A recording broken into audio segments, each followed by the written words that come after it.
Welcome to our presentation. We're going to be presenting on the benefits of recreation and leisure for individuals with autism. I'm Savannah. I'm from Crested Butte, Colorado, and I went to the University of Utah for recreational therapy. My experience, I have multiple years of volunteer experience through various adaptive recreation companies, as well as I completed my internship for my degree in 2019 at the National Ability Center. And then I've been at the Pingree Center since 2019, so almost 2 years. I started as an assistant behavior specialist, and now I am a team lead there. And I also serve as an executive member for the Utah Recreation Therapy Association. And I'm Hayley. I'm originally from Annapolis, Maryland. I went to school at the University of North Carolina, Wilmington, and I got a degree in recreational therapy.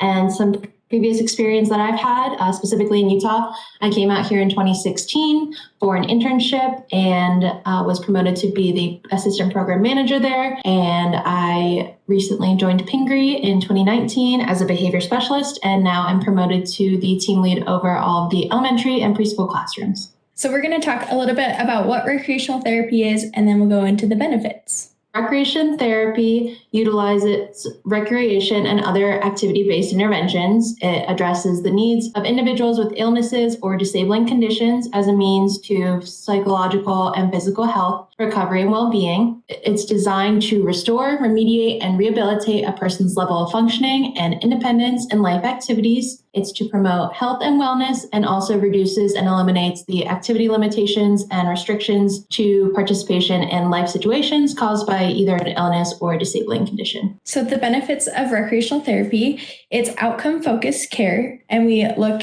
individually at each person to develop care plans for them. It enables generalization of skills developed in treatment at home and also to spread to the community environments. Helps reduce the effects of primary and secondary disabilities. It addresses the whole person with the focus on enhancing independence with physical, social, cognitive, and emotional domains, which we'll go into a little bit later in the presentation. It also helps train individuals to identify and utilize community resources so that they can function independently. And then it also provides a diverse intervention, which adds value and has significant durability across an individual's lifespan. So we're going to define recreation and leisure for you guys. So recreation is defined as all of those activities that people choose to do to refresh their bodies and minds and make their leisure time more interesting and enjoyable. Some examples of recreation activities include walking, swimming, meditation, reading, playing games, and dancing. And then leisure is defined as the free time that people can spend away from their everyday responsibilities, such as work and domestic tasks, to rest, relax, and enjoy life. It's during leisure time that people participate in recreation. So next we're going to go into healthy recreation options with those 4 domains that I mentioned earlier. There's healthy and unhealthy recreation. So sometimes unhealthy can look like we all do it sitting in front of the TV for hours at a time.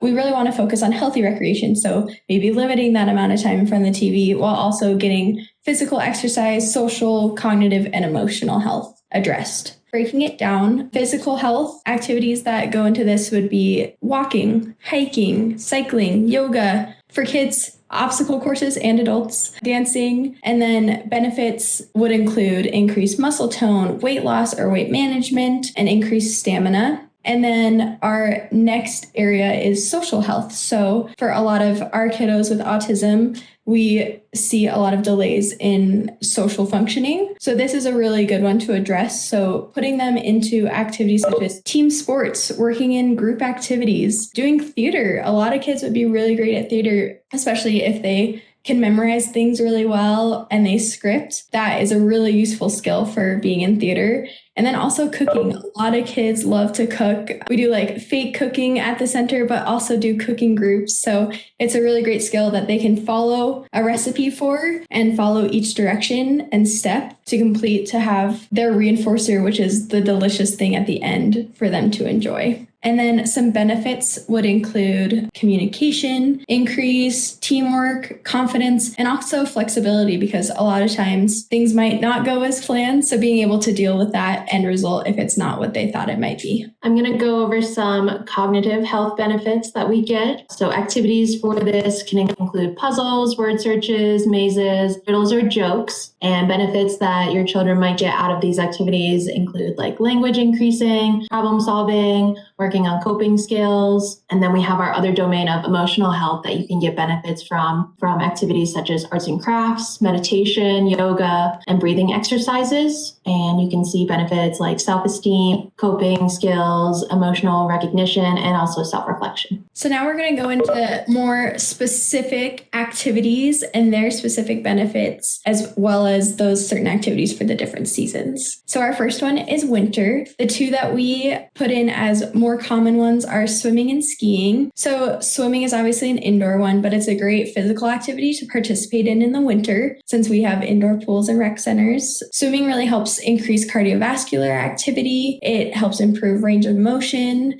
social interaction if they're doing lessons, also flexibility with new teachers and seeing new people there at the pool every day, helps increase balance, and also it helps with pain relief as well. And it's also just fun, and it's a great family activity that you all can participate in as well. And then our next one is skiing, which helps increase balance. It helps improve muscle strength, endurance, and can also help with self-esteem. For the next season, we decided for summer activities, we were going to focus on hiking and cycling. With hiking, some benefits that you can get out of it is autonomous processing, physical endurance, empowerment, self-reflection, and social interaction. And with cycling, you can get a social interaction out of the activity, also works on your balance with core strength, works on a lot of independence, and also fine and gross motor improvement when you are steering and braking. And then lastly, for our year-round activities that can either happen indoors or outdoors, depending on the weather and your location. Our first one are crafts or games. These can really help with fine motor movements, so things that use like little tongs, or it can also help with just learning skills. Like there's a toothbrushing game that you can teach them to learn that daily living skill. Self-expression, it really helps for kids to, put a piece of paper in front of them, give them some crayons, give them some paint, and they can just go wild with it. And then it helps with social skills. So there's a lot of team building activities that come out of games, and then also taking turns with crafts, sharing supplies, being able to sit and wait their turn when someone else is using something they want. And then yoga. Yoga is a really great activity that I like to use a lot in the center because can help build coping mechanisms. So taking deep breaths when we're feeling upset, it can help teach that skill, as well as it helps with flexibility or range of motion. It helps increase balance. It can also be really helpful with pain relief and also with relaxation. With recreation, there do come barriers. So the 5 that we've really focused on, the financial barrier, so the cost of things, resources, not being able to access resources, transportation, difficulty getting to activities, and then physical limitations. So each person is different, and you as a family might feel that your child cannot do something, but we'll go more into that. And then motivational. So just getting your child motivated to participate in these different activities. So first off, we'll talk about financial barriers. So some of these activities can be quite costly, like skiing, for example, because you need to buy all that equipment. So paying for equipment is one of them, paying for the lessons that are involved if you're not familiar with the activity, and also paying for access. So using a swimming pool, needing a recreation pass, things like that. So really great solutions for those. A lot of these facilities, and we're going to do resources next for the end of our presentation. A lot of facilities that work with children or adults with disabilities have really great scholarships or grants that allow them to provide access to all different kinds of people of all abilities. So they're a great resource to look into. And then for buying equipment, looking at end of season sales, places like REI, Christie Sports, when it's time to change to a new season, they put all the old stuff for sale for a really large discount. And then personal sales like on KSL or like yard sales. A lot of people I feel like I always see are getting rid of their skis, when their kids graduate or something like that. Because when you're young, you have really little skis and then obviously you grow out of them. So people are always usually looking to get rid of those. And then companies do also offer rentals, and the companies that you would most likely work with that we'll go over in our resources section, they usually offer rentals for discounts. And then there are also discounts for families. So when you're going to a recreation center, a lot of places do a discount for like a family of 4 or different discounts depending on different tiers. So there are a lot of resources to help cover funds. And it really doesn't hurt asking programs like what they have available to you. If you aren't able to pay for something, if they have a grant that could cover it, or if they do a scholarship for it that you can apply for as well. And then we'll go to our resources.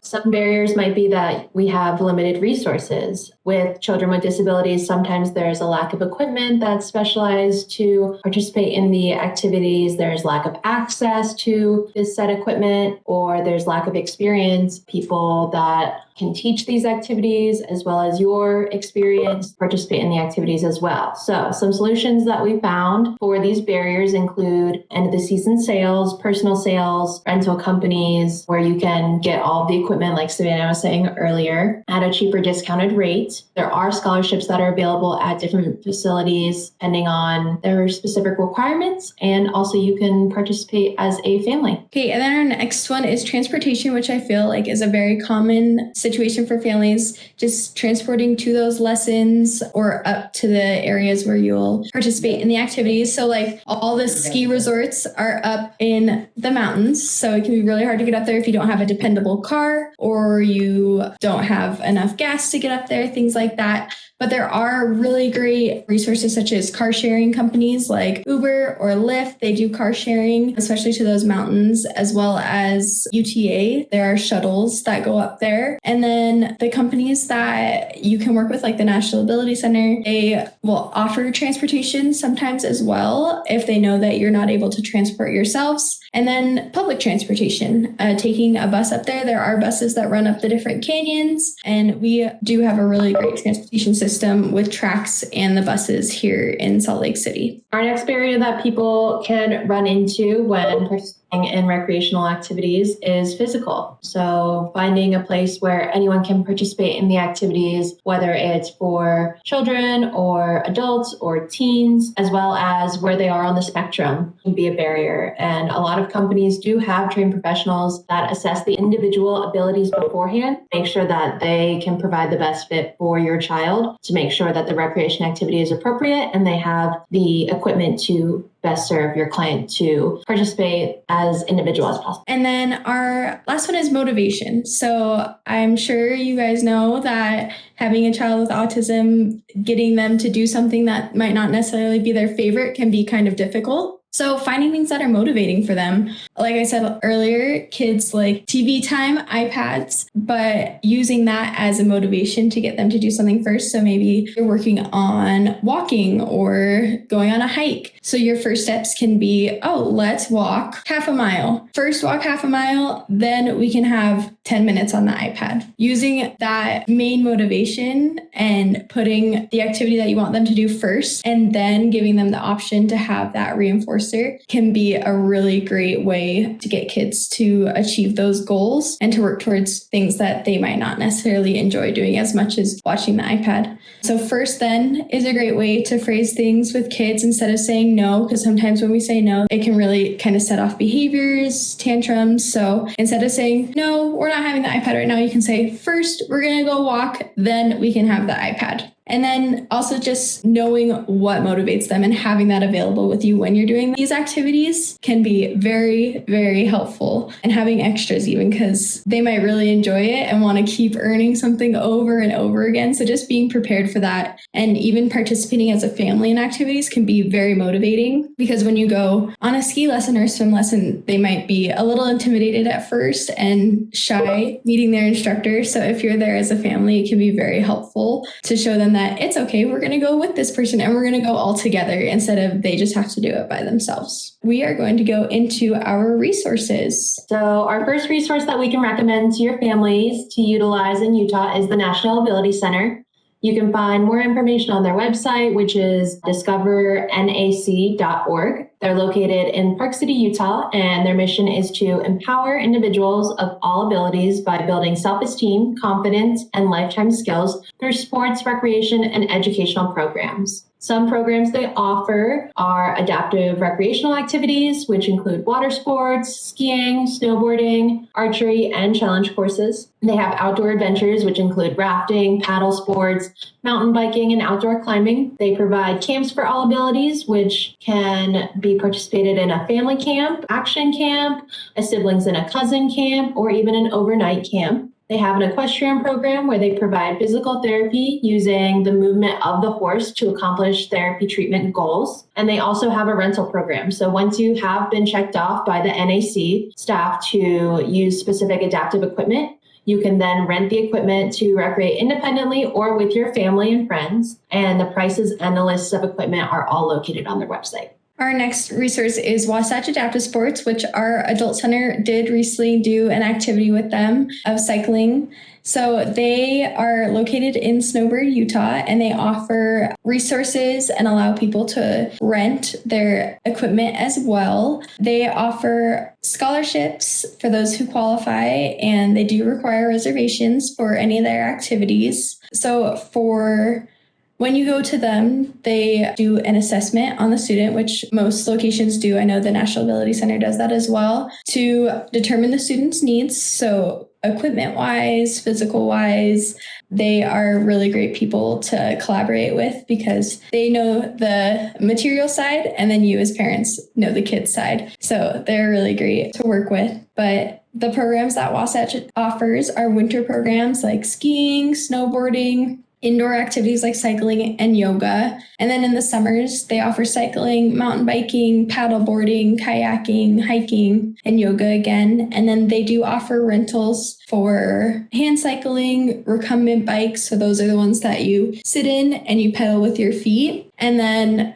they have upright bikes and then other adaptive bikes as well. Our next resource is going to be TRAILS, which stands for Technology, Recreation, Access, Independence, Lifestyle Sports. This is a University of Utah Rehabilitation Center and is a community program focused on the recreation, socialization, and educational needs of individuals with spinal cord injuries or disease. So participants can stay active through indoor spinning, hand cycling, kayaking, sailing, target shooting, downhill skiing, cross-country skiing, swimming, and wheelchair tennis. TRAILS is designed to prepare individuals of all ability levels to engage in active living through recreational experiences. These opportunities and resources can help bridge the gap between rehabilitation and then also returning to the community. They are an innovative component that provides individuals with these injuries an opportunity to participate in comprehensive wellness programs that include exercise and conditioning, weight management, nutritional consultation, massage, upper extremity preservation, health risk management, yoga, circuit resistance training, driving simulation, and brain gym. So this unique opportunity eliminates the barriers for participation, provides access to fully accessible equipment, knowledgeable and experienced supervision, financial accessibility, and also socialization. And with this, it is a 6-week educational program for individuals with spinal cord injuries. They have personal care providers, family, and healthcare professionals that can participate as well. The focus is on physical, emotional, intellectual, social, and spiritual wellness. A really great thing with TRAILS, while they do focus a lot on spinal cord injury, is that they are associated with the University of Utah Research Department and Engineering Department. So they make specialized equipment. So if you are struggling to work with other companies that don't have the proper equipment for your child, then TRAILS is a really awesome resource because they work with research developers and engineers to make unique equipment for individuals who want to participate in recreation activities. So it's not just for people with spinal cord injuries. And then our next resource is the Huntsman Mental Health Institute. They are located in Salt Lake City, right by the university. They also have their own specific autism spectrum disorder clinic, and they are formally known as UNI, the University Neuropsychiatric Institute. They just got their new name, HMHI, but they offer treatments and interventions that can help people with autism learn important social and behavioral skills, cope with challenges related to ASD, and manage their ASD symptoms. Their treatments and interventions may include social skills and recreational groups for children, adolescents, and adults, individual family therapy, partner-child interaction therapy, behavior intervention, school consultations, early intervention services, and parent training. They also have a high and low ropes course that they do programming on as well, which can be a really great experience for kids. And then the last resource that we are going to highlight is the Salt Lake County Adaptive Recreation Program. They are located in Midvale, Utah, and their mission is improving lives through people, parks, and play. You can purchase either a disabilities fitness pass for the family or for the pass holder's assistant. There are certain guidelines to who and what the passes are eligible for, and that can all be found on their website. Their programs that they run include sports activities such as archery, hockey, junior jazz, basketball, and a lot more.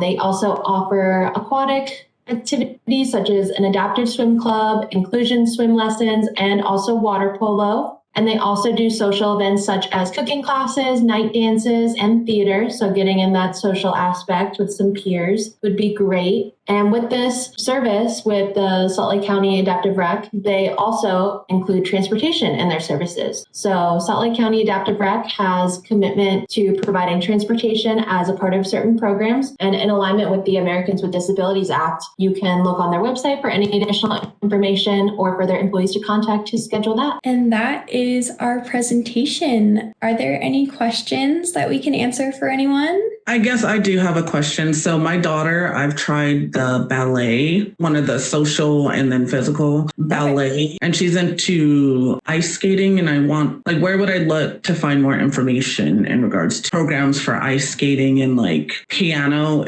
So where would I look to find resources in regards to that are adaptive to her autism? That's a great question. So I think for ice skating, I know the National Ability Center does some ice sports at the hockey center that's right down below them. So they might be a good contact for that. And then music-wise, the Salt Lake Rec Center might have contacts with the local community about arts, but I'm not 100% sure. I know the rec therapist there and she's really great to work with. So it wouldn't hurt probably to call them and ask if they have any other kids that do that, because I'm sure it'd probably be like a private family or something like that that would offer that. And I was just searching online for dance classes that are adaptive in Utah. And there is a website called Utah Dance Artists, UDA, and they actually specialize in special needs dance classes for children with autism, Down syndrome. Looks like there's a bunch of resources. There's an enrollment form that you can find, as well as you can donate to the program, become a business partner, or be a youth mentor. So those are definitely some resources specifically in Utah that you could look into for your client to participate in outside of. This is also being recorded and will be posted. This whole presentation will be posted on Pingree's YouTube channel as well, so that you can go back and see resources. Okay, thank you. Time to write down. Are there any other questions you can answer for anyone? Okay, well, that is the end of our presentation. Thank you all so much for attending. We'll also be offering Spanish version of this